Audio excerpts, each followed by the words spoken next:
கர்த்தருடைய பரிசுத்த நாமத்திற்கு ஸ்தோத்திரம் உண்டாவதாக. நவம்பர் மாதம் 11ஆம் மாதம் 30ஆம் தேதி சனிக்கிழமை காலவெளியில் உங்களோடு கூட பேசுவதிலே மிக்க மகிழ்ச்சி. நான் வசனத்தை வாசிக்கிறேன். ஆனபடினாலே நாங்கள் சோர்ந்து போகிறதில்லை. எங்கள் புறம்பான மனுஷனானது அழிந்தும் உள்ளான மனுஷன் நாளுக்கு நாள் புதிதாக்கப்படுகிறது.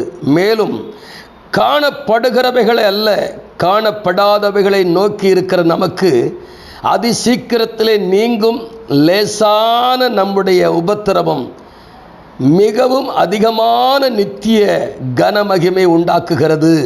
இங்கே பவுல் அப்போஸ்தலன் இதை குறிப்பிடுகிறதை பார்க்கிறோம். பவுல் அப்போஸ்தலன் என்ன குறிப்பிடுறார் அப்படின்னா, அதி சீக்கிரத்திலே நீங்கிவிடும் லேசான உபத்திரவம்.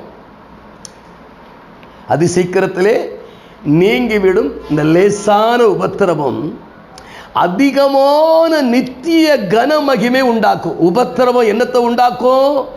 அதிகமான நித்திய கனமகிமை. நித்திய அப்படின்னா முடிவில்லாத.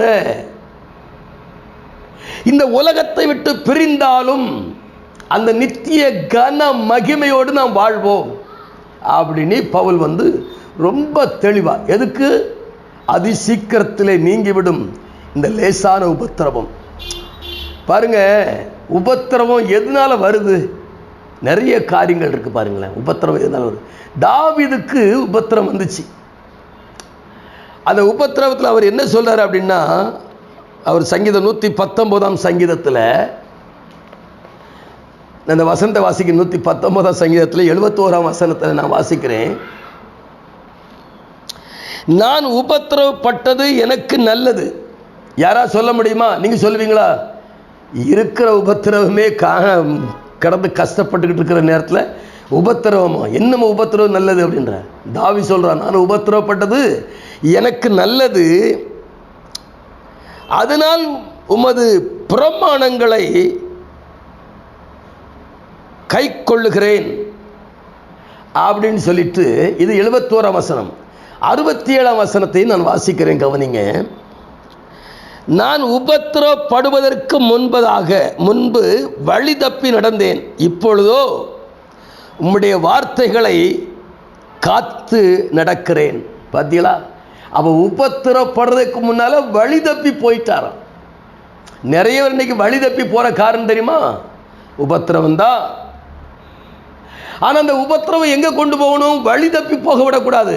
சரியா வசனத்துக்குள்ள கொண்டு நிறுத்தணும், சத்தியத்தில் கொண்டு நிறுத்தணும். அதான் தாவி சொல்ல, நான் உபத்திரவப்பட்டது எனக்கு நல்லது, அதனால நம்முடைய பிரமாணத்தை கற்றுக்கொள்கிறேன்ட்டு.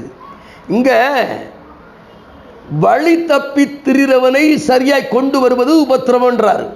சரிங்களா? ரைட். ஆனா இன்னொரு உபத்திரவம் இருக்கு, நிறைய உபத்திரவம் இருக்கு. அதுல முக்கியமான ஒரு உபத்திரவம் என்னன்னு கேட்டா, சுவிசேஷத்தை அறிவிப்பதினால் வருகிற உபத்திரவம். சுவிசேஷத்தை அறிவிப்பதினால் வருகிற உபத்திரவம். நான் அந்த வசனத்தை வாசிக்கிறேன் பாருங்களேன். அப்போஸ்தலர் படிக்கிற புஸ்தகம் 14ஆம் அதிகாரம் 22ஆம் வசனத்தில் ஒரு தெளிவு சொல்ற, சீசருடைய மனதை திடப்படுத்தி விசுவாசத்திலே நிலைத்திருக்கும்படி அவர்களுக்கு புத்தி சொல்லி, நாம் அநேக உபத்திரவங்கள் வழியாக தேவனுடைய ராஜ்யத்தில் பிரவேசிக்க வேண்டும் என்று சொன்னார்கள். எப்படி பார்த்தீங்களா? சீசருடைய மனதை திடப்படுத்தி அவர் ஒரு பட்டணத்தில் போய் சுவிசேஷத்தை அறிவிக்கிறாருங்க. அங்கே உள்ள மக்கள் என்ன செய்கிறாங்கன்னா, பவுலை கல்லெறிஞ்சு என்ன செய்கிறாங்க, போட்டுறாங்க. அவர் செத்து போயிட்டான்னு சொல்லி எல்லாரும் ஓடுவாங்க.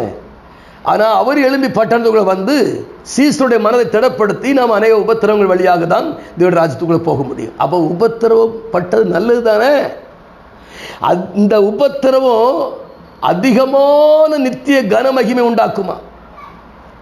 அந்த கனமகிமைக்கு நீங்கள் பாத்திரவான்களாக இருக்கும்படிக்கு இந்த காணொலியை உங்கள் முன்னால் சமர்ப்பணம் பண்ணுகிறேன். அதி சீக்கிரத்தில் நீங்கிவிடும் இந்த லேசான உபத்திரவம். உபத்திரவம் என்பது லேசுதான், ஆனால் கனம் என்பது, மகிமை என்பது அதிகமான நித்திய கனமகிமை உண்டாக்குகிறார். Price God. கர்த்தருடைய பரிசுத்த நாமத்துக்கு ஸ்தோத்திரம், மகிமை, துதி, கனம் உண்டாவதாக. நாம் ஜெபிப்போம். கிருபையும் இரக்கமும் உள்ள நல்ல பிதாவே, இயேசுவின் நாமத்தில் ஜெபிக்கிறோம்.